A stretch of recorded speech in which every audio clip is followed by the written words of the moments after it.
ಶತ್ರುಗಳನ್ನೇ ಕಾಣದ ವ್ಯಕ್ತಿಗೆ ನಿಮ್ಮ ಮಾತೆ ಶಕ್ತಿ, ನಾಡೆಲ್ಲ ನಿಮ್ಮ ಕೀರ್ತಿಯು, ನೀವಂದ್ರೆ ನಮಗೆ ಸ್ಫೂರ್ತಿ. ಆಕ್ಟರು ನೀವೇ, ಕಾಲ ಕಾಲಕ್ಕೂ ನೀವೇನೆ ಹ್ಯಾಂಡ್ಸಮ್ ಹೀರೋ. ನೀನು ನಿಜವಾಗ್ಲೂ 3ನೇ ಕ್ಲಾಸ್ ಓದಿರೋದು? ಯಾರೊಬ್ರು PhD, ಯಾರೊಬ್ರು ಎಕ್ಸ್ಟ್ರಾರ್ಡಿನರಿ ಡಬಲ್ ಗ್ರಾಜುಯೇಟ್, ಅವ್ರು ಎಕ್ಸ್ಟ್ರಾರ್ಡಿನರಿ ಒಪ್ಕೊಳ್ಳೋಕೆ ಆಗಲ್ಲ ಸರ್. ಸಾಧಾರಣ ಕಡೆ ಈ ತರ ಪ್ರತಿಭೆಗಳು ಸಿಕ್ಕದಾಗಲ್ಲ. ನೀವೇನ್ ಸರ್, ನೀವು ಅದ್ಭುತ Balu. Congratulations, thank you very much. Weekend ಬಂದ್ರೆ ಸಾಕು ಬಾಳು ಬೆಳಗುಂದಿ ಅವರ ಅಭಿಮಾನಿಗಳಿಗೆ ಹಬ್ಬ. ಸರಿಗಮಪ ಕಾರ್ಯಕ್ರಮದಲ್ಲಿ ಅದ್ಭುತವಾದಂತಹ ಒಂದು ಹಾಡನ್ನ ಬಾಳು ಬೆಳಗುಂದಿ ಪ್ರತಿ ವೀಕೆಂಡ್ಗಳಲ್ಲಿ ಪ್ರಸ್ತುತ ಪಡಿಸ್ತಾನೆ ಇದ್ದಾರೆ. ಬಾಳು ಬೆಳಗುಂದಿ ಅವರ ಸಿನಿಮಾ ಹಾಡುಗಳಿಗೆ ವೀಕ್ಷಕರು ಫಿದಾ ಆಗಿ ಹೋಗಿದ್ದಾರೆ. ಹಾಗೇನೆ ಅವರ ಅಭಿಮಾನಿಗಳು ಸಿಕ್ಕಾಪಟ್ಟೆ ಖುಷಿಯಾಗಿದ್ದಾರೆ. ಒಂದು ಕಡೆ ಬಾಳು ಅವರ ಹಾಡಿಗೆ ಒಂದಷ್ಟು ನೆಗೆಟಿವ್ ಕಮೆಂಟ್ಸ್ ಬಂದರೂ ಕೂಡ ಅವರ ಅಭಿಮಾನಿಗಳು ಮಾತ್ರ ಬಾಳು ಅವರು ಸೂಪರ್ ಆಗಿ ಹಾಡ್ತಿದ್ದಾರೆ. ಕೆಲವರು ಸುಖ ಸುಮ್ಮನೆ ನೆಗೆಟಿವ್ ಕಮೆಂಟ್ ಗಳನ್ನ ಹಾಕ್ತಾ ಇದ್ದಾರೆ ಅಂತ ಆರೋಪ ಮಾಡ್ತಾನೆ ಇದ್ದಾರೆ. ಆದ್ರೆ ಇದೀಗ ಬಾಳು ಬೆಳಗುಂದಿ ಅವರನ್ನ ಹಿರಿಯ ನಟ ರಮೇಶ್ ಅರವಿಂದ್ ಅವರೇ ಹಾಡಿ ಹೊಗಳಿದ್ದಾರೆ. ಬಾಳು ಟ್ಯಾಲೆಂಟ್ಗೆ ಅವರು ಫಿದಾ ಆಗಿ ಹೋಗಿದ್ದಾರೆ. ಜೋಪಾನ ರಾತ್ರಿ ಆತು, ಜಾಗರಣೆ ಖಾತ್ರಿ ಆತು, ಮಯ್ಯ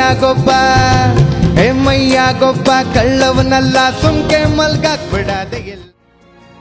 ಈ ವಾರ ರಾಮಭಾಮ ಶ್ಯಾಮ ಸಿನಿಮಾದ ಜ್ವಾಪಾನ ರಾತ್ರಿ ಆಯ್ತು ಅನ್ನೋ ಹಾಡನ್ನ ಬಾಳು ಬೆಳಗುಂದಿ ಅವರು ಹಾಡಿದ್ದಾರೆ. ಕಾರ್ಯಕ್ರಮಕ್ಕೆ ಮುಖ್ಯ ಅತಿಥಿಯಾಗಿ ಇದೇ ಸಿನಿಮಾದ ಹೀರೋ ಆದಂತ ರಮೇಶ್ ಅರವಿಂದ್ ಅವರು ಆಗಮಿಸಿದ್ರು. ಆನ್ ಸ್ಪಾಟ್ ಅಲ್ಲಿ ರಮೇಶ್ ಅರವಿಂದ್ ಅವರ ಕುರಿತಾಗಿ ಬಾಳು ಬೆಳಗುಂದಿ ಅವರು ಒಂದು ಸಾಹಿತ್ಯವನ್ನ ಬರೆದು ಅದಕ್ಕೆ ಧ್ವನಿಯಾಗಿದ್ದಾರೆ. ಬಾಳು ಟ್ಯಾಲೆಂಟ್ ಅನ್ನ ನೋಡಿದಂತಹ ರಮೇಶ್ ಅರವಿಂದ್ ಶಾಕ್ ಆಗಿದ್ದಾರೆ. ನಿಜವಾಗ್ಲೂ ನೀವು 3ನೇ ಕ್ಲಾಸ್ ಓದಿದ್ದೀರಾ ಅಂತ ಪ್ರಶ್ನೆಯನ್ನ ಮಾಡಿದ್ದಾರೆ, ಅಚ್ಚರಿಯನ್ನ ವ್ಯಕ್ತಪಡಿಸಿದ್ದಾರೆ. ನಿಜಕ್ಕೂ 3ನೇ ಕ್ಲಾಸ್ ಓದಿದಂತ ಒಬ್ಬ ಯುವಕ ಈ ರೀತಿಗೆ ಆನ್ ಸ್ಪಾಟ್ ಸಾಹಿತ್ಯ ಬರೆದು ಧ್ವನಿ ಆಗ್ತಾನೆ ಅಂದ್ರೆ ನಿಜಕ್ಕೂ ಅಚ್ಚರಿ ಆಗತ್ತೆ ಅಂತ ಅವರು ಮೆಚ್ಚುಗೆಯನ್ನ ವ್ಯಕ್ತಪಡಿಸಿದ್ದಾರೆ. ಸಿನಿಮಾದಲ್ಲಿ ನೀವು ತ್ಯಾಗರಾಜ, ಜೀವನದಲ್ಲಿ ನೀವು ಪ್ರೇಮ ರಾಜ, ಎಲ್ಲರಿಗೂ ಒಳ್ಳೆ ಸ್ನೇಹಿತ, ಮಾತಾಡೋ ಮಾತು ಅದ್ಭುತ, ಮಹಾನಟಿಯ ಮಾಸ್ಟರು ನೀವೇ, ಹಿಟ್ಟು ಸಿನಿಮಾ ಕೊಟ್ಟಂತ ಸೂಪರ್ ಸ್ಟಾರು.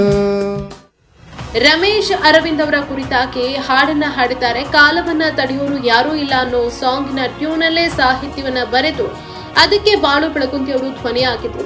ಅವರು ಹಾಡ್ತಾ ಇದ್ರೆ ಅಚ್ಚರಿಯಿಂದ ರಮೇಶ್ ಅರವಿಂದ್ ಅವರು ನೋಡ್ತಾ ಇದ್ರು. ನಿಜಕ್ಕೂ 3ನೇ ಕ್ಲಾಸ್ ಓದಿದಂತ ಈ ಹುಡುಗ ಇಷ್ಟು ಸರಾಗವಾಗಿ ಹಾಡನ್ನ ಬರೀತಾನೆ, ಹಾಡ್ತಾನೆ ಅಂದ್ರೆ ನಿಜಕ್ಕೂ ಮೆಚ್ಚುವಂಥದ್ದು ಅನ್ನೋ ಮಾತುಗಳನ್ನ ಹೇಳಿದ್ದಾರೆ. ಅಷ್ಟೇ ಅಲ್ಲದೆ ಅವರ ಟ್ಯಾಲೆಂಟ್ಗೆ ಫಿದಾ ಆದಂತ ರಮೇಶ್ ಅರವಿಂದ್ ಅವರು ಒಂದು ಪೆನ್ನನ್ನ ಗಿಫ್ಟ್ ಮಾಡಿದ್ದಾರೆ. ಆ ಪೆನ್ನ ವಿಶೇಷತೆ ಅಂದ್ರೆ ಆ ಪೆನ್ನನ್ನ ರಮೇಶ್ ಅರವಿಂದ್ ಅವರು ಬಳಸ್ತಾ ಇದ್ರಂತೆ ಇಷ್ಟು ದಿನ.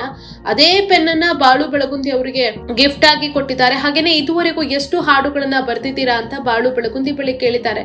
ಸುಮಾರು 600ಕ್ಕೂ ಹೆಚ್ಚು ಹಾಡುಗಳನ್ನ ಬರ್ದಿದ್ದೀನಿ ಅನ್ನೋ ಮಾತನ್ನ ಹೇಳ್ತಾರೆ. ಆವಾಗ ರಮೇಶ್ ಅರವಿಂದ್ ಈ ಪೆನ್ನಲ್ಲಿ ಇನ್ನಷ್ಟು ಹಾಡುಗಳನ್ನ ಬರೀರಿ, 60,000 ಅಲ್ಲ, 6 ಲಕ್ಷ ಅಲ್ಲ, ಅದಕ್ಕಿಂತ ಹೆಚ್ಚು ಹಾಡುಗಳು ನಿಮ್ಮಿಂದ ಜನಕ್ಕೆ ಸಿಗ್ಲಿ ಅನ್ನೋ ಮಾತುಗಳನ್ನ ಹೇಳಿದ್ದಾರೆ. ಹಾಗೇನೆ ನಿಮ್ಮಲ್ಲಿ ಪ್ರಾಮಾಣಿಕತೆ ಕಾಣಿಸ್ತಾ ಇದೆ, ನಿಮ್ಮ ಪ್ರಾಮಾಣಿಕತೆ ಕಣ್ಣಲ್ಲಿ ಎದ್ದು ಕಾಣ್ತಾ ಇದೆ. ಈ ಪ್ರಾಮಾಣಿಕತೆ ಸದಾ ನಿಮ್ಮಲ್ಲಿ ಹೀಗೆ ಇರ್ಲಿ ಅಂತ ಅವರು ಹಾರೈಸಿದ್ದಾರೆ. ಹಾಗೇನೆ ಬಾಳು ಬೆಳಗುಂದಿ ಅವರು ಕೂಡ ರಮೇಶ್ ಅರವಿಂದ್ ಅವರನ್ನ ನೋಡಿ ಫುಲ್ ಖುಷಿಯಾಗಿದ್ದಾರೆ. ನಾನು ನಿಮ್ಮ ಸಿನಿಮಾಗಳನ್ನ ನೋಡಿದ್ದೇನೆ, ರಾಮಭಾಮ ಶ್ಯಾಮ ಇರ್ಬೋದು, ಕುರಿಗಳು ಸರ್ ಇರ್ಬೋದು. ಕುರಿಗಳು ಸರ್ ಕುರಿಗಳು ಅನ್ನೋದು ನಮಗೆ ಅತ್ಯಂತ ಆಪ್ತವಾದ ಸಿನಿಮಾ. ಯಾಕಂದ್ರೆ ನಾವು ಕೂಡ ಕುರಿ ಕಾಯ್ತಾ ಇದ್ವಿ. ಆ ಸಿನಿಮಾವನ್ನ ನಾವು ಥಿಯೇಟರ್ ನಲ್ಲಿ ನೋಡಿದ್ವಿ. ಇದೀಗ ನಿಮ್ಮನ್ನ ಮುಖತಃ ಭೇಟಿ ಆಗುವಂತ ಅವಕಾಶ ಸಿಕ್ಕಿದ್ದು ನನಗೆ ಖುಷಿ ಆಗಿದೆ. ನಿಮ್ಮನ್ನ ನೋಡಿ ಖುಷಿ ಆಗಿದೆ ಅನ್ನೋ ಮಾತನ್ನ ಬಾಳು ಬೆಳಗುಂದಿ ಅವರು ಹೇಳಿದ್ದಾರೆ. ಸ್ವಲ್ಪ ಬರ್ತೀರಾ? ಎಷ್ಟು ಹಾಡುಗಳು ಬರ್ದಿದ್ದೀರಿ ಅಂತ ಹೇಳಿದ್ರಿ? ಒಂದು 600ಕ್ಕೂ ಮೇಲೆ. 600, 6,000 ಆಗ್ಲಿ, 6,000, 60,000 ಆಗ್ಲಿ, 60,000, 6 ಲಕ್ಷ ಆಗ್ಲಿ. Thank you sir, thank you so much. ನಾನು ಬರೀತಿದ್ದ ಪೆನ್ ಅದು 3ನೇ ಕ್ಲಾಸ್ ಓದಿ ಬರ್ದಿದ್ದಾರೆ ಅಂತ ಹೇಳಿದ ತಕ್ಷಣ ಅದನ್ನ ಅವ್ರಿಗೆ ಕೊಡ್ಬೇಕು ಅನ್ನಿಸ್ತು. ಈ ಮನುಷ್ಯ ಅದನ್ನ ಒಳಗಡೆ ಫೀಲ್ ಮಾಡಿ ಅದೇನೋ ಪದಗಳು ತಲೆಯಲ್ಲಿ ಬರ್ತಾ ಇದೆ, ಅದನ್ನ ಬರೀತಿದ್ದಾರೆ ನೋಡಿ. ನಿಜವಾಗ್ಲೂ ಕೈ ನಡಗತ್ತೈತ್ರಿ. ಯಾಕಂದ್ರೆ ನಿಮ್ಮ ಒಂದು ಅಭಿಮಾನಿ ಅಂತಾನೆ ಹೇಳ್ಬೋದು ಸರ್. ನಾವು ಕುರಿ ಕಾಯೋದ್ರಿಂದ ಇವ್ರದ್ದು ಕುರಿಗಳು ಸರ್, ಕುರಿಗಳು ಅಂತ. ಸರ್, ಇವ್ರ ಕಣ್ಣಲ್ಲಿ ಎಂತ ಪ್ರಾಮಾಣಿಕ ಇದೆ. ಹೀಗೆ ಇರಪ್ಪ. God bless you. ಬಾಳು ಮಾತನ್ನ ಕೇಳಿ ರಮೇಶ್ ಅರವಿಂದ್ ಅವರು ಕೂಡ ಖುಷಿಯಾಗಿದ್ದಾರೆ. ಇಂಥ ಪ್ರತಿಭೆಗಳು ಇನ್ನಷ್ಟು ಸಿಗ್ಬೇಕು, ಇನ್ನಷ್ಟು ಬೆಳಿಬೇಕು, ಇಂಥವರಿಗೆ ಅವಕಾಶಗಳು ಇನ್ನಷ್ಟು ಲಭ್ಯ ಆಗ್ಬೇಕು ಅಂತ ರಮೇಶ್ ಅರವಿಂದ್ ಅವರು ಹಾರೈಸಿದ್ದಾರೆ. ನಿಜಕ್ಕೂ ಬಾಳು ಅವರಲ್ಲಿ ಒಂದು ವಿಶೇಷವಾದಂತಹ ಶಕ್ತಿ ಇದೆ. ಜಸ್ಟ್ 3ನೇ ಕ್ಲಾಸ್ ಓದಿದಂತ ಒಬ್ಬ ಹುಡುಗ ಇಷ್ಟೊಂದು ಪ್ರತಿಭಾನ್ವಿತ ಇದ್ದಾನೆ ಅಂದ್ರೆ ಆತನಲ್ಲಿ ಏನೋ ಶಕ್ತಿ ಇದೆ. ಹೀಗೆ ಆನ್ ಸ್ಪಾಟ್ ಸಾಹಿತ್ಯ ಬರೆಯೋದು ಎಲ್ರಿಗೂ ಕೂಡ ಸಾಧ್ಯ ಆಗೋದಿಲ್ಲ. ಆದ್ರೆ ಬಾಳು ಬೆಳಗುಂದಿ ಹಾಗಲ್ಲ, ಏನೋ ಒಂದು ವಿಶೇಷವಾದಂತಹ ಪ್ರತಿಭೆ ಅವರಲ್ಲಿ ಇದೆ, ಅದಕ್ಕೆ ಇನ್ನಷ್ಟು ಅವಕಾಶಗಳು ಸಿಗ್ಬೇಕು ಅಂತ ಶುಭವನ್ನ ಹಾರೈಸಿದ್ದಾರೆ.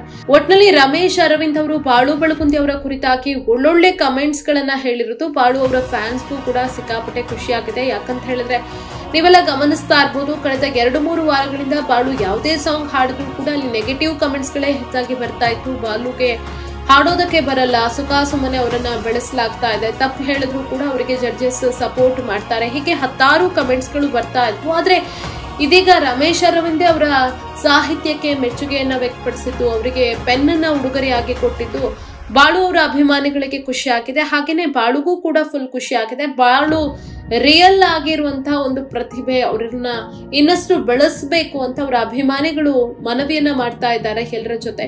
ಬಾಳು ಇನ್ನಷ್ಟು ಎತ್ತರಕ್ಕೆ ಹೋಗ್ಬೇಕು ಅಂತ ಹಾರೈಸ್ತಾ ಇದ್ದಾರೆ. ಸೊ ಇವತ್ತಿನ ಹಾಡು ಹೇಗಿರುತ್ತೆ ಅನ್ನೋದನ್ನ ನೋಡ್ಬೇಕಾದ್ರೆ ಇವತ್ತಿನ ಸಂಚಿಕೆಯನ್ನ ನಾವು ವೀಕ್ಷಣೆ ಮಾಡಲೇಬೇಕು.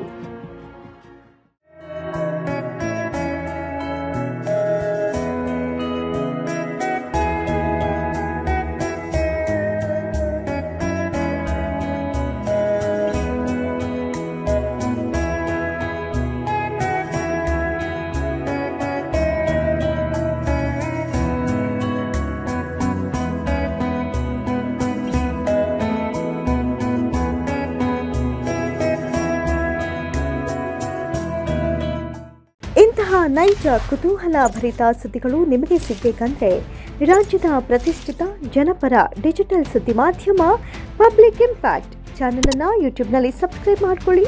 ವಿಡಿಯೋ ಇಷ್ಟವಾದರೆ ಲೈಕ್ ಮಾಡಿ, ನಿಮ್ಮಿಷ್ಟದವರಿಗೆ ಶೇರ್ ಮಾಡಿ ನಮ್ಮನ್ನು ಪ್ರೋತ್ಸಾಹಿಸಿ. ಹಾಗೆಯೇ ಫೇಸ್ಬುಕ್ನಲ್ಲಿ ಪಬ್ಲಿಕ್ ಇಂಪ್ಯಾಕ್ಟ್ ಫಾಲೋ ಮಾಡೋದನ್ನು, ಇನ್ಸ್ಟಾದಲ್ಲಿ ಜೊತೆಯಾಗೋದನ್ನು ಮಿಸ್ ಮಾಡಬೇಡಿ.